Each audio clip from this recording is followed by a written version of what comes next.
Hey traders, welcome to another global macro update. The news section is going to be a little bit quicker today, talking about some positive news for a change. And then like always, we're going to dive right into the charts here, looking at gold, silver, oil, and also looking at the index S&P 500 and ending it off quickly looking at the US dollar index, which is DXY, and that's going to be basically what this video is going to be covering. So without further ado, let's quickly just go to the two news topics that we're going to be covering, which are both positive. First one, a second potential COVID-19 vaccine backed by Bill and Melinda Gates is entering human testing. So I'm not going to get too much into this. I don't have any biotech background, so I don't really know too much of the actual science behind this. But it's good to see that there are companies actually going to try to create this FDA approval and are actually going into phase 1 of the 3 phases that are required to actually pass a drug through FDA. Phase 1 being this is just the phase where actually humans are testing to see if it's going to even be a drug that is healthy among normal individuals, and then phase 2 and phase 3 are going to test the efficacy of the drug, and then phase 3 is going to test it for a longer duration of time and a greater sample size, more people within the test. And then once all 3 phases are complete, then the drug can potentially be FDA approved, and then they can start selling and manufacturing it to individuals who suffer from COVID-19. But it's definitely a long process. It takes years and millions of dollars to actually get through all 3 phases for this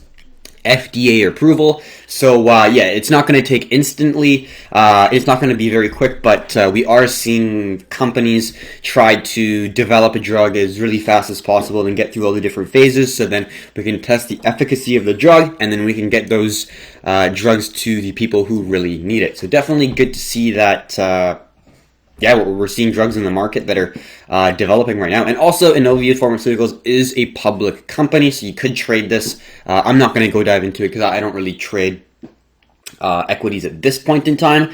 And we could look at this a little bit later, but I'm personally not going to be trading equities at this very moment. I have my asset classes that I really like to trade, and I stick with that. Next thing we're going to look at quickly is the fact that a 107-year-old Dutch woman beat the coronavirus. That's pretty crazy. Yeah, this was just from the uplifting Reddit subreddit there, and yeah, it's really great to see that even people that are well over 100 years old are really digging deep and being able to not only fight but beat the coronavirus. So there's definitely hope, and it's really good to see that people are able to still have that fight in them, even at this age, to really just dig down and live another day and beat this COVID-19 virus. So super interesting to see, and yeah, super uplifting to see that as well. So that was a little bit of a different news outlook and news topic compared to what we normally do. Normally we talk about more economic news, which is definitely a little bit more bearish, a little bit more negative, a little bit more down, which, when we're in the markets, negative news can also yield some awesome opportunities. But when we're talking about negative news every single day, especially with the current situation we are in now, with a lot of people locked in, apartments, houses, whatever the case may be, it's really good to throw in some positive news in there to try to kind of mix it up a bit. Because if we just talk about negative news all the time, it gets a little bit down, let's say. So that is the news stories of the day. Hopefully you enjoyed it. Definitely quick, not too specific or anything, but it's good to see some positivity out there as well. So first thing we're going to look at is gold. Like I said before, we're not really looking to trade within this triangle here. Just talking about the 4-hour chart. Let's get our snip and discuss what we're able to see right here. So we do see that it broke out of this zone right here, this descending trend line, and it created a higher high. Very good to see. And now it's using this previous resistance right here as a new level of support. So right now it's creating some great market structure. And if you were looking too long, actually entering around here and looking for that take profit of around 1700 would actually not be a bad trade. The only thing that would be making me hesitate to actually take this trade would be the fact that the S&P actually looks a little bit more bullish after breaking the key level of resistance and testing and validating the new level of support. And as we can see, let's get our Discord. We talked about correlations within different markets and asset classes. Let me just find it right here. It was in discussions. This was it right here. So we can see the importance of low or negative correlation. So this is just talking about Bitcoin, but we can see the other assets as well. What do we see that are pretty well correlated, right? Let's first look at stocks. Bitcoin is pretty correlated to stocks. It's 0.75, one being the most correlated possible. As we can see, stocks are obviously 100% correlated with stocks. S&P 500 we're talking about. So that's how you kind of measure it. 0 meaning no correlation whatsoever, and then a negative correlation would mean that it's going to be opposing the direction of the main instrument you're using. For example, if Bitcoin goes up, most likely you're going to see, I guess in this circumstance it's a little bit different, but theoretically, if stocks go up, gold goes down. If gold goes up, stocks go down, because they are going to be somewhat inversely correlated. And we can see that right here. Looking at gold, if we go to stocks, negative 0.21. So it's not super negatively correlated, but it is still negatively correlated. But what's important to know is when we look at stocks and Bitcoin, they're very correlated at 0.75, and gold is negatively correlated at 0.21. So if our bias is a little bit more bullish on BTC and stocks, we're going to be a little bit more bearish on gold and silver as well. But in that said, that's kind of the only hesitation I have. But in terms of high probability situations, this seems like not a bad place to be looking to enter. Why is that? We first have our horizontal zone that we already talked about, previous level of resistance, new level of support. We also have our anchor point 1, 2, 3, 4, and then this is our 5th touch point on the ascending zone. So we're creating a series of higher lows, which is also holding by an ascending zone, which is well respected. So we have two key levels, horizontal and ascending, which are creating a nice structure for support where the current price is right now. And then just continuing the market structure, we see that if this is a higher low, we could probably see a higher high coming in, hitting a key level of supply around 1700, 1680, somewhere around there. So in my opinion, that's probably the highest probability situation that we're going to be looking for, and it's going to be long. Remember, we've been talking about this for a while. Gold looks a little bit more long, or it appeals more to buyers, in my opinion, and silver looks to me like it's appearing more towards short selling, because on the weekly you're seeing lower highs, and on the weekly for gold you're seeing higher lows. So on the macro chart it looks different. The structure of the market looks different. So understanding that, we're going to have a little bit different bias when we are trading them. But at the end of the day, we are looking at silver and gold as the same basket of anti-fiat, safe haven assets, except silver is going to be a more volatile and more speculative asset compared to gold. So once you see that inflation worry, once you start to see that rush towards safe haven assets, gold will be great, and silver will be even better for an investment. But as of right now, I do think that gold looks more bullish compared to silver looking on the weekly. So I'm going to have that view of the market.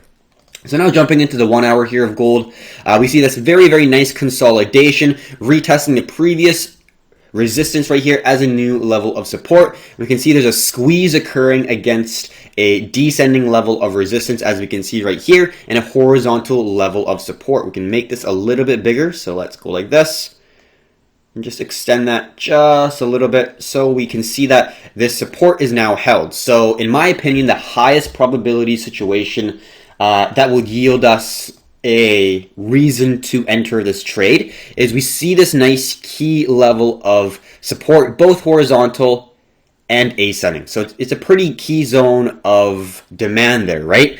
What we're looking for is, once we start to see the price squeeze out of the pattern, we're going to be looking to look to enter only if we squeeze out to the upside and hold our ascending level of support. If that ascending level and horizontal level of support is able to hold and the price does squeeze and end up shooting above this descending zone, that'd be a descending triangle breakout to the upside, continuing the momentum, probably going to create a higher high, hitting 1680 to 1700. And in my opinion, that would be a trade that would look favorable, and that would look like a trade opportunity that we would take. So obviously still too early to say right now, but this descending zone is pretty well respected. On the 1 hour chart, we see 1, 2, 3, 4 rejections, and then this horizontal zone is looking pretty well respected as well. So it's too early to say which way it's going to break out, which way we want to enter, but this is looking like it's setting up to be a good squeeze,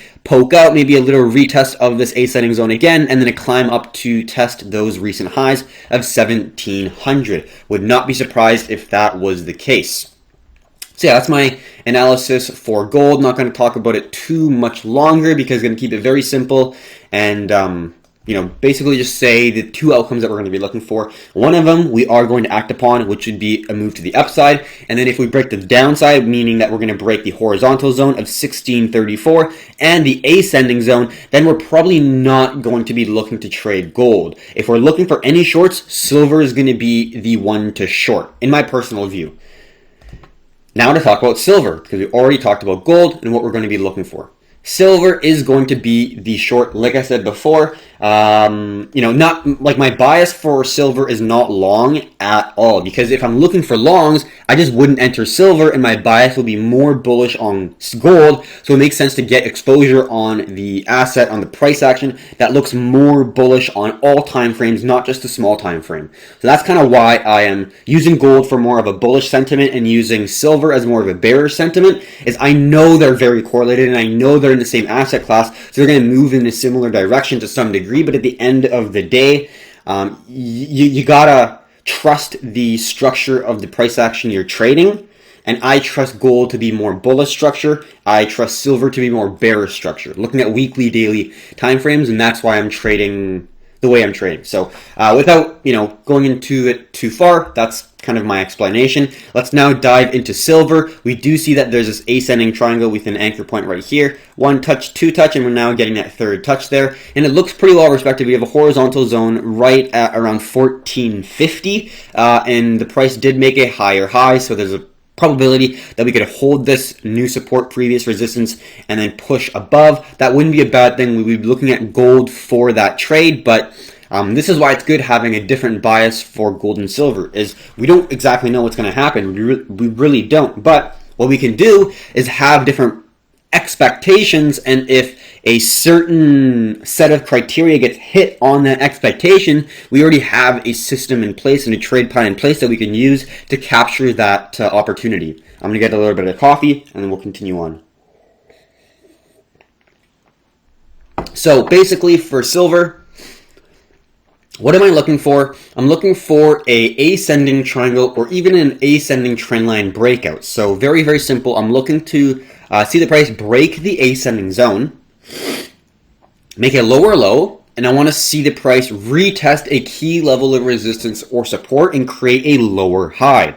Once I start to see weakness in the lower high and I start to see the sellers come into the market, pushing the price down, really validating that there is sell pressure within that area, that, in my opinion, would be a pretty solid place to look to enter for a short. And then depending on where your entry is, you could put a stop loss above the highs here, or if you want to be a little bit more conservative, above the major highs, and then you'd be looking for that extension down to make that support, which would be around $12, maybe $13 for your first take profit. We don't exactly know. But yeah, that's kind of how we're going to be looking at silver. We're going to be very patient. We're going to really try to understand which way it's going. Right now, it looks a little bit more bullish. But like always, markets can change very, very quickly. So we want to be able to be nimble. We want to be able to be flexible and to be able to be changing our outlook on the market without really having to change our plan, because we like to have options whatever the market does. We like to be able to have an idea of what we're going to do if price goes in direction A. If price goes in direction B, we want to have trade plan for A and B in case one of those two things occur. And if none of those two things occur, if it just continues going sideways and it looks off, we just don't enter. Only looking at entries that are very high probability situations. All right. Not going to talk about the gold and silver ratio. Really has not changed much.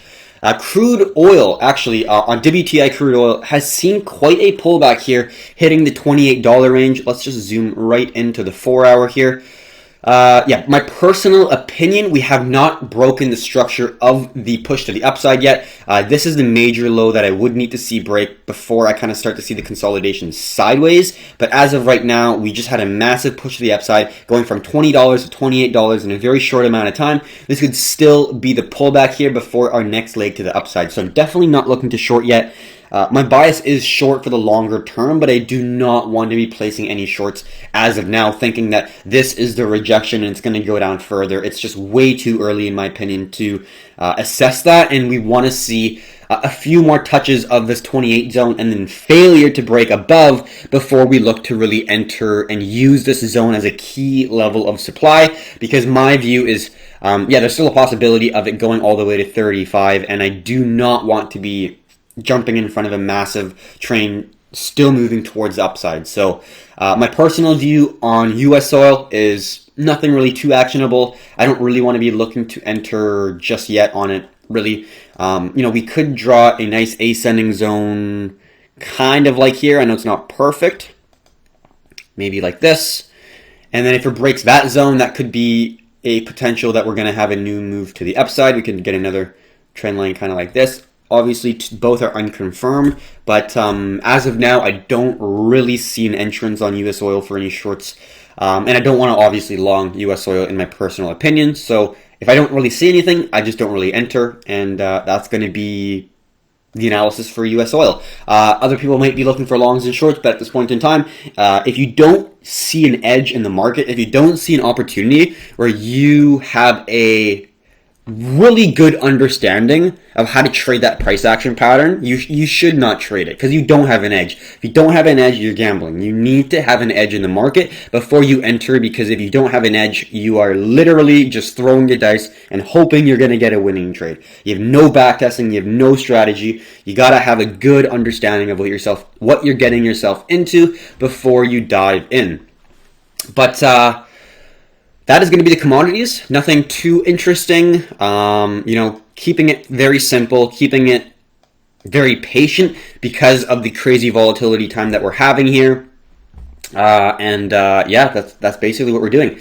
So now going into the SPX, which is going to be the S&P 500. Let's first take a look at the daily chart here. This is going to be for the actual equity, meaning there is large gaps in the market, as we can see. But something to keep in mind, we see that the price did break above our key level of resistance at around $2,600, and now we're retesting this previous resistance as a new level of support. So in my opinion, it does look like that 50% retracement, or even up to the 61.8, could still be a high probability situation, and I'm expecting it. I'm sure as hell not looking to long for sure, but I am looking for the price to trickle a little bit higher up, so we get a couple more touches on our ascending trend line that we're able to identify on the 1 hour and 4 hour time frame. But as of right now, we're making clear higher highs and higher lows. This is a low, this is a high, this is a higher low clearly, and then we've already made a higher high. So we're making that bullish uptrend, which in my opinion is just a pullback for the next extension to the downside. This is no way in hell going to be the bottom in my eyes. Obviously, every single trader has their own way of viewing the markets. Some people think that this is the bottom and they are buying stock like mad. I personally think that there is a lot of room still to go to the downside, and we're going to try to capture that movement and capture that volatility. So as of right now, no trades yet. We're really being patient with this, because this is like an unbelievable opportunity if you're a swing trader that is looking for some crazy risk reward parameters, because looking at 2001, looking at 2008, these extensions, these next legs downs are going to be very, very aggressive. So yeah, this is the overall structure we're looking for, and we've been talking about this possible opportunity for a while, really trying to find this perfect opportunity to short here, because in my personal view, I do think that we will get the next leg down. meaning we will get more short opportunities. And as of right now, this is how I see the 4-hour chart. Let's just bring this a little bit in, just like so. All right, so we can see that the S&P is looking short-term a little bit more bullish. As you can see, key level of resistance right at 2,600 around there, maybe a little bit above 2,600. It was a key level of resistance for multiple tries, and then we finally got the price to break above and hold on the 4-hour chart, indicating strong pressure, strong enough to not only break but hold this zone. And then we're getting a pullback, previous levels of resistance, new level of support. So yeah, overall it looks pretty bullish in my personal view. Not bullish to long. I'm not looking to long. I'd rather patiently wait for it to trickle up and then start to fail. And I'm going to be looking to enter on the downside. I don't really need to be looking for long exposure on the S&P because we already talked about the correlation of Bitcoin and the S&P. I'm long Bitcoin. I'm already making money on Bitcoin's price movement to the upside. I don't need additional exposure to the long side when my bias is still short on the longer term time frame. So it's great that I'm making money now on the short time frames, on the upside, on the upswing here, but the main move that I'm looking for the next huge trade is going to be this next leg to the downside when it does inevitably fail this ascending zone. So yeah, we'll see how it goes. That's my view of the market, and we've been talking about it over and over and over again, but it's really good to explain the reasons why we are trading the way we are. And I hope you got some information from that. And yeah, that's why I'm being really patient with BTC as well, because we see a high correlation with stocks and Bitcoin as of right now. So, you know, stocks broke a key level of resistance, testing for a new level of support, holding that new level of support. BTC also breaking out of a key level of resistance, validating previous resistance as new levels of support. They're pretty correlated right now. And you see Bitcoin moving up, you see the S&P breaking resistances. So I'm comfortable with holding my long position until we start to see weakness in the price. And in my opinion, that might be the $7,700 zone for Bitcoin, and that might be the $2,800 zone for the SPX, or the S&P 500 here. So that's going to be my view of the market. Hopefully you got some information from there. Yeah, we are being pretty patient because right now, in my opinion, there's going to be a lot of chop and a lot of noise within major market moves. Meaning, when you look and zoom all the way out, you're going to have these larger price action patterns, and then in between them, you're going to have a lot of noise and a lot of little moves. I'm not looking to capitalize on these smaller moves because it's super volatile, less dependable, a lot of emotion, and you know, with the stimulus package, with huge swings both to the upside and the downside, you're going to have lower dependability in these like smaller moves basically.